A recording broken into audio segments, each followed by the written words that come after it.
안녕하십니까. 저는 경희대학교 경제학과 공부학번 김주연입니다. 오늘 저는 여러분과 함께 한국의 연말 시상식에 대해서 얘기를 나누고자 합니다. 먼저 지난주였죠. 예능계에서는 신이라고 불릴 정도로 연예대상을 많이 수상한 개그맨 유재석 씨와 정글에서 여러 가지의 활약을 바탕으로 활동을 한 개그맨 김병만 씨가 서로 상을 달라며 재치를 뽐내는 자리가 있었습니다. 또 한 시상식에서는 한 연예인이 너무 시상식이 길다며 비판을 하는 그런 자리도 있었는데요.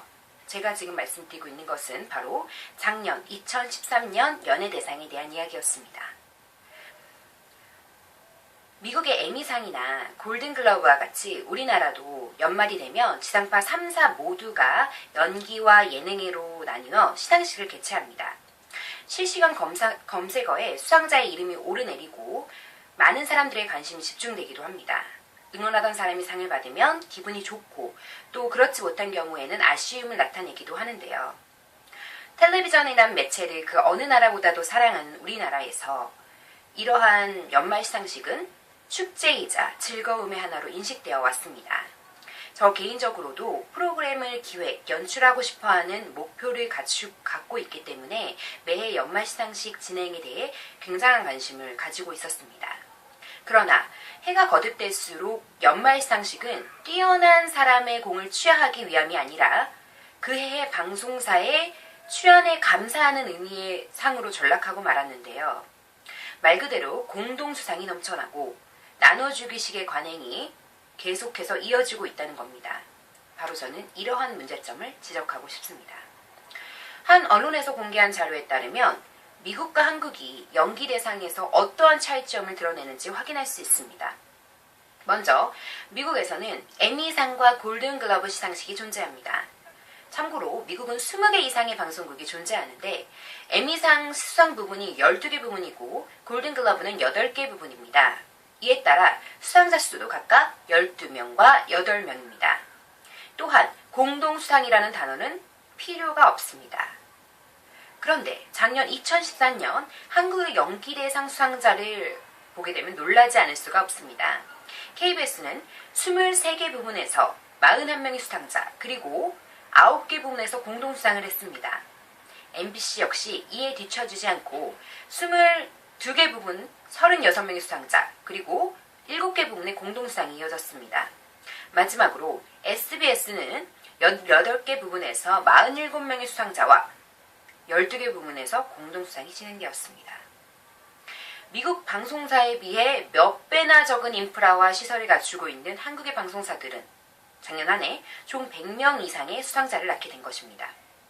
사실 이러한 점은 지금까지 매해 많은 네티즌들과 시청자에 의해서 비판받았음에도 불구하고 전혀 개선되고 있지 않습니다. 어떻게 보면 미국의 시상식보다 대단하다고 평가할 수 있을 것 같은데요. 정이 많은 민족이라고 알려져서 그런지 어떤 한 명의 상을 못 받는 후보자도 인정할 수 없나 봅니다. 이러한 한국의 방송사들의 문제는 우리나라가 지극히 시청률 위주의 프로그램을 제작하고 좋은 결과만을 지향하는 단편적인 사고방식의 문제점을 가지고 있음을 그대로 보여줍니다. 시상식도 이와 다르지 않기 때문에 매해 많은 상을 수상하는 출연자들을 보게 되는 시청자들은 실망감과 지루함으로 연말의 텔레비전 시청을 꺼려할 수도 있게 됩니다. 또한 상 나눠주기 관행에 따라 결국 상의 권위는 떨어지게 되고 이를 위한 어떠한 반성과 학습이 존재하지 않기 때문에 다시 또 이러한 문제들은 되풀이되고 맙니다. 한국 방송사의 현실은 처참합니다.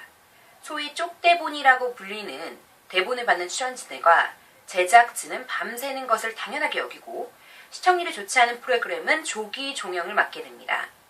이러한 현실은 제작자로 하여금 막장 드라마와 선정성 높은 프로그램만을 만드는 것이 수익성과 직결된다는 사실을 인식하게 됩니다.